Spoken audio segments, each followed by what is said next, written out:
Whether reason will prevail depends only partly upon us. We must hope and strive for the best. We must prepare for the worst.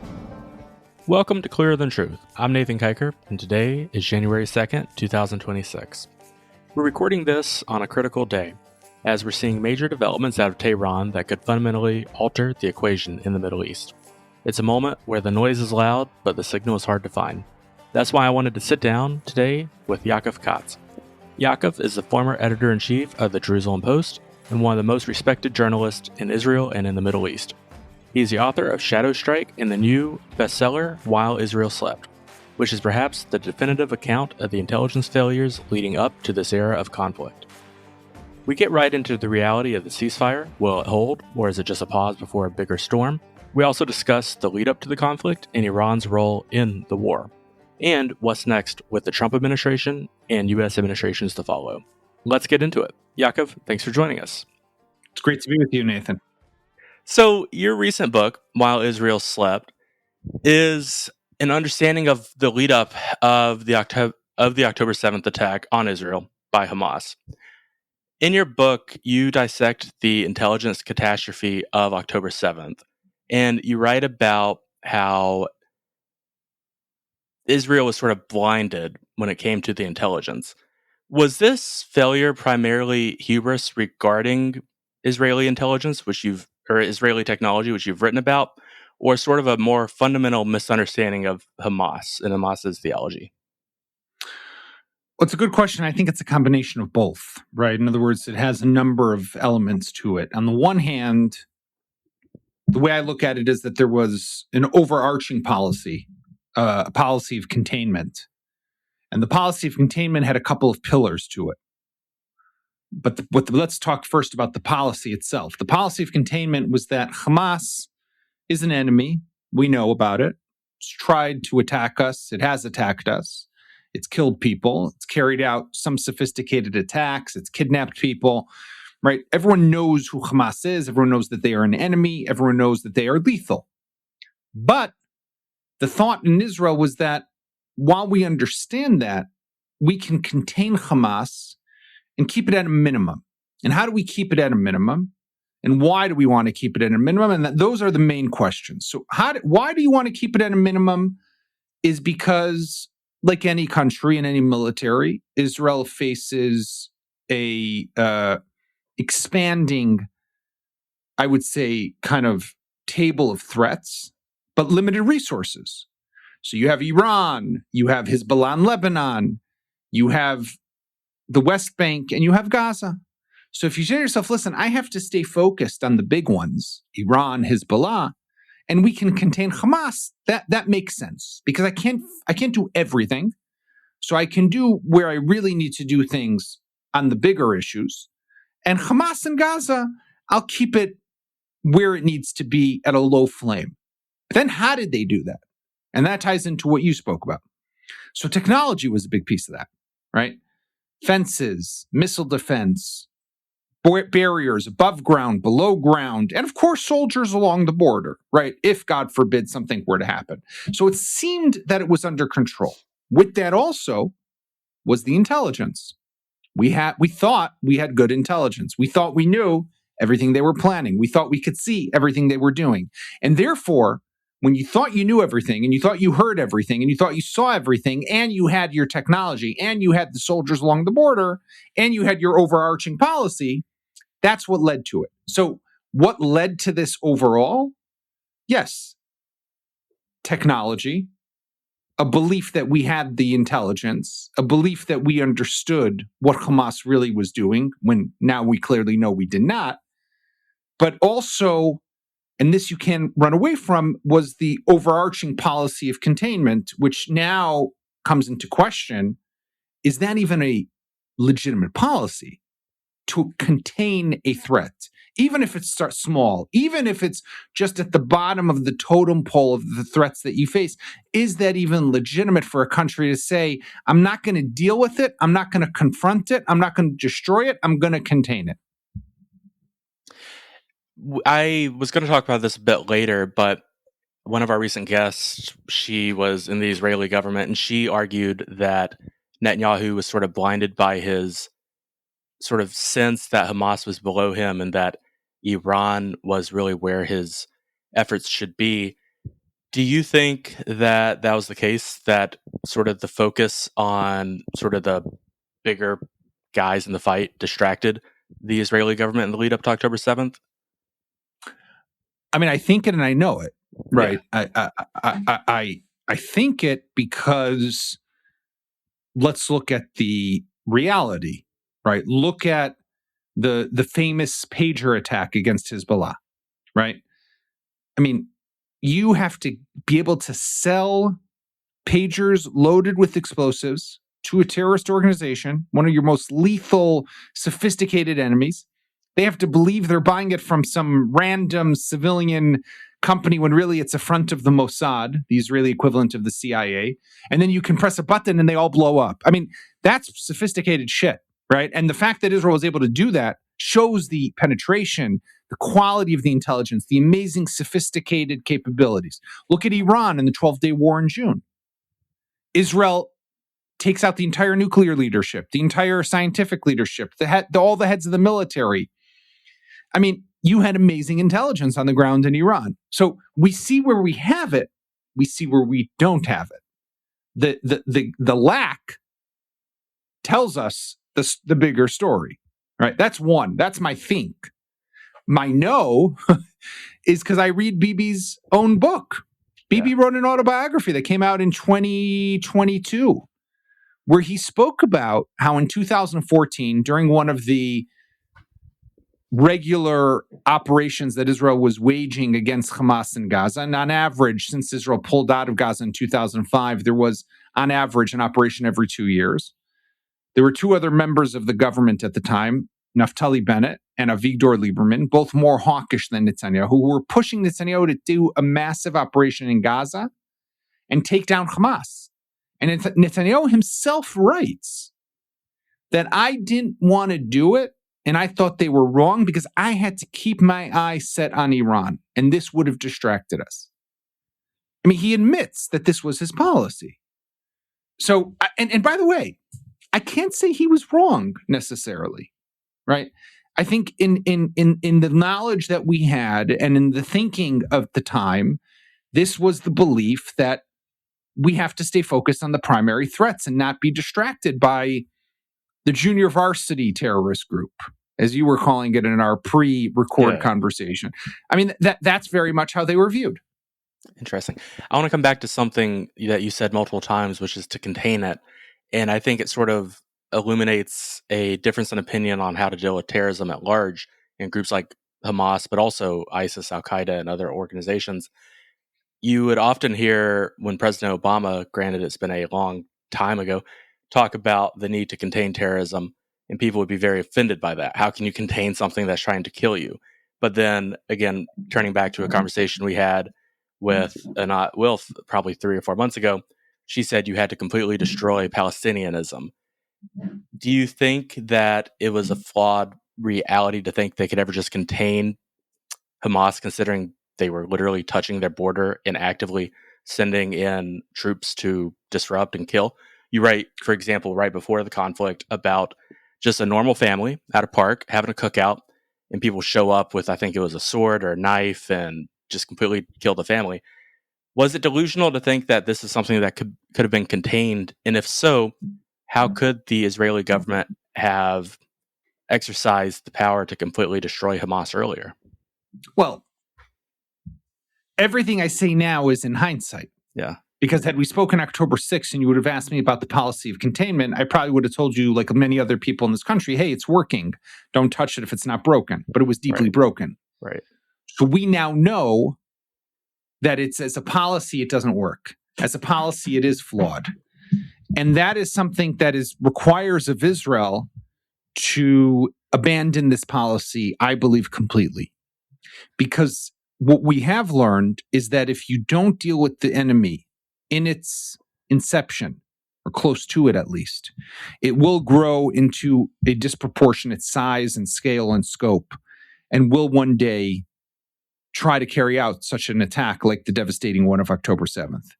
So as a policy, I completely reject it today. I think we have to, and we'll jump to the end, I think we have to adopt a different policy, which is a policy of preemption or preventative operations. In other words, not to allow any enemy of yours to ever build up a capability that could pose such a threat, a strategic threat to you. So the idea that an enemy has missiles that can strike in your home front, you don't allow that to happen, even if they don't use them. You have to take them out beforehand. That applies to Hamas, that applies to Hezbollah. An enemy that's digging tunnels, you don't just go in and destroy the tunnel. You go in and destroy the organization. And that's a total different way of thinking. And it's a very difficult pill to swallow, because what essentially I'm prescribing here is a perpetuated conflict at a different scale, at a different intensity, not full-on war like what we saw up until the ceasefire in October, but a continued need to fight. And that's a tough pill to swallow for, first and foremost, for the Israeli people. Who will also, I was just going to say, I hate to interject, but also the U.S. government, which obviously Israel needs. Do you worry that sort of a forever war would alienate its allies, Israel's allies? No, 100%, right? Yeah. I mean, first and foremost, it'll be tough on the Israeli people because the toll it will take on the Israeli military, the Israeli reservists, the Israeli economy. I mean, it'll be and not just in loss of life, but just time spent, resources spent, and of course, loss of life, but also from on the international stage, and particularly when it comes to the United States. And now we talk at a time when you have a president who's in the White House who is relatively sympathetic to Israel and supportive of Israel. But what happens if you have suddenly somebody who's completely on the opposite side of all this? Will they give you the support and the space to do this? It's questionable. So I don't think at all that this is at all easy. This is very, very difficult, but we don't have much of an alternative.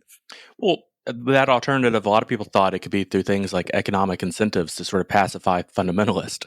Do you think that's completely delusional now? Do you think that there's a world where Israel and Hamas and those in Gaza could both benefit and do things such as work out a two-state solution and continue with increased aid to help and building more schools? Do you think that's just sort of a liberal dream at this point? Or do you think that there's a path where it can be both surgical, taking out leaders who cause harm on Israel, while also making sure the next generation of Hamas is more sort of can be pacified? I don't think it's delusional. I think it's a piece of the pie. I think it always has to be part of it. I think it has to be taken into consideration, but it can't be the strategy, right? Yeah. Just like military is not the end all of the plan. The military operation is a means towards a political resolution, right? That's not me who says that. That's Clausewitz who said that, right? A couple hundred years ago. Yeah. That the idea being that the military achievements are meant to advance whatever political resolutions, politics by other means is meant to advance whatever the political resolution is going to be. So if you think that you're just going to go in there, fight, hit them, and you walk away, that's also not the solution. Who replaces them? Who comes in their place? What government now is ruling this territory? What's their ideology, right?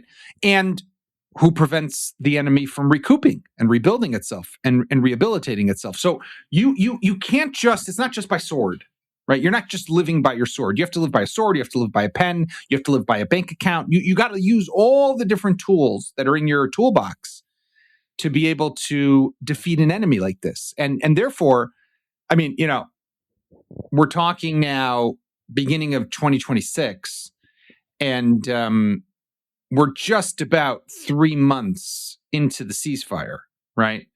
And the reality is such that Hamas is back.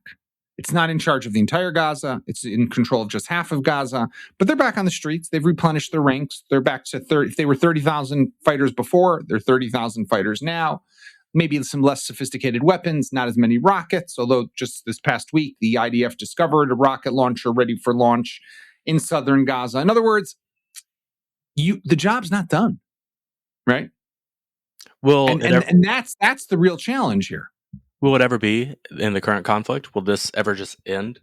Other conflicts ended, 2000 and the early 2000s, mid 2000s.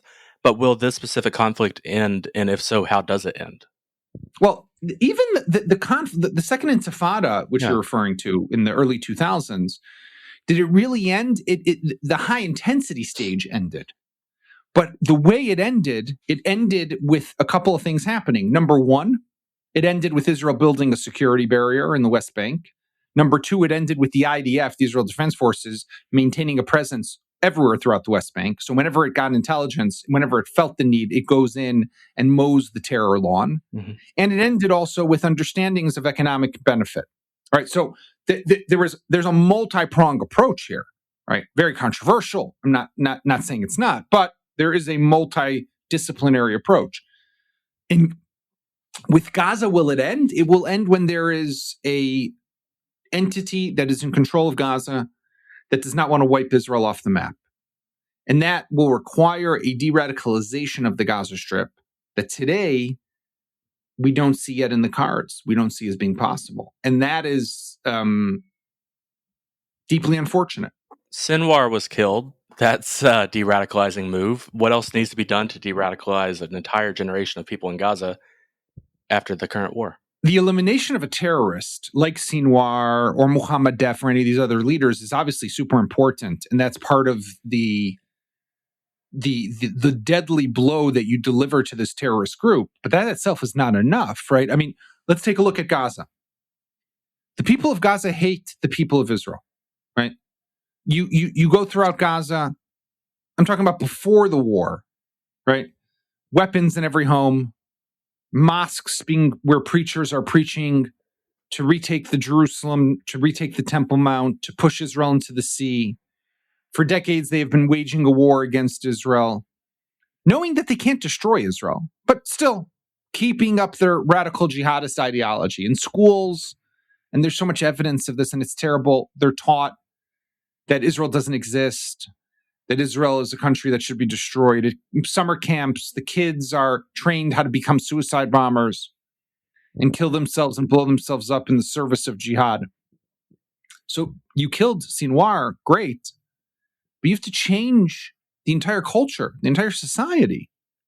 You know, it's not the best of examples, but after World War II, two countries, Japan and Germany, decided to embark on a different direction for their countries. They had been defeated in war by the Allies, and they decided to change their culture and go from cultures of death and genocide to cultures of moderation, tolerance, and Western values. Did that happen overnight? Did that happen just because Hitler was killed? Did that happen just because the Japanese changed their leadership? No, it happened because there was a systemic change throughout society on all levels and through all spheres. That is what's needed in Gaza. The problem with what I'm saying is that this takes a lot of work and a lot of time. The one thing I would say is Germany and Japan were not very much offshoots of a larger country or organization, and Hamas is a larger offshoot of Iran. Iran is not going anywhere, in my opinion. So with Iran incentivized to sort of tie the hands of Israel through what's happening in Gaza with Hamas, how should Israel respond to Iran? Otherwise, this seems like a pipe dream, unless you can have Iran moderate too. Well, this is what Israel is. I mean, this is what Israel's been warning about for a very long time, that Iran is the puppeteer, is the one who's pulling the strings, and is the main threat here. It's not Hamas, it's not Hezbollah. And that the Iranian regime needs to be replaced, and the Iranian regime needs to be toppled. Excuse me. And that as long as the Iranian regime remains in power, they will continue to divert funding and resources to their terrorist proxy army. And that we also can't just look at Iran, which is a mistake that a lot of people often do, and look at it just from the nuclear realm or through the nuclear prism. No, Iran is a threat because of its nuclear program. It's a threat because of its ballistic missiles, and it's a threat because of its terrorist proxy army that destabilizes not just Israel, but also lots of other countries in the Persian Gulf and other places around the world. Can Hamas be de-radicalized with Iran still in power? Good question. unclear what the answer would be. I could see arguments in both directions. Well, is Hamas weaker today after the attacks over the summer? It is weaker because Iran, which now has to focus on rebuilding its own infrastructure internally, has less resources to share with its proxies. That's obvious. But with that said, so when they have to look internally, they always, that's going to take a lot of their focus. With that said, though, they still have the patron to look to. Hamas does, right? So no question that if you can remove the financier, which is Iran, the supplier of the weapons, which is Iran, and the promoter of the ideology, which is Iran, you have an opportunity to even further weaken and isolate your proxy army that you're fighting against. So it's all net benefit, but I don't know that one to the other is definitely connected and dependent on the other. Yeah, I want to ask a question I've asked a lot of our guests, and it's something that I'm extremely curious about, which is how it seems to me that Israel has kind of, if not lost the PR game with its global community, it's losing it. I think when a lot of normal Americans, like my friends, think about the conflict, admittedly, they think about children in Gaza and they don't really think about October 7th anymore. Do you worry that Israel cannot maintain the need to de-radicalize Gaza as long as they're losing the PR battle? And you can reject the premise. Yeah, no, that makes it much more difficult, no doubt. Yeah. And that makes the entire mission or what you're trying to do much more difficult. But I don't think that one is also dependent on the other. I think that you do need to win the narrative battle or the public diplomacy battle. You need to do a better job because what we kind of mentioned before, Israel doesn't just stand alone, right? It's very dependent on the support, particularly, and maybe even solely today, from the United States. So the narrative battle is important to be able to keep up that level of support and ensure that you have your allies continue to stand with you. So if you're not explaining well enough what you're doing and you're not giving a good argument, then you're going to lose your friends, right? We saw that happen throughout this war where Europe walked away from Israel. With that, but the de-radicalization is also important and requires a narrative battle because the de-radicalization is not something that you, Israel, can do on your own. And it's not something that they in Gaza will do on their own. You need the assistance, whether it's financial contribution, whether it's manpower, whether it's the general Arab support that's required for something of this undertaking. You need these people on your side. So 100%, the narrative ties into all of this. It's part of the foundation of legitimacy for anything that you're going to try to do. I want to take a step back and look at the leaders who are in charge today, and as opposed to those who were in charge at the start of the conflict.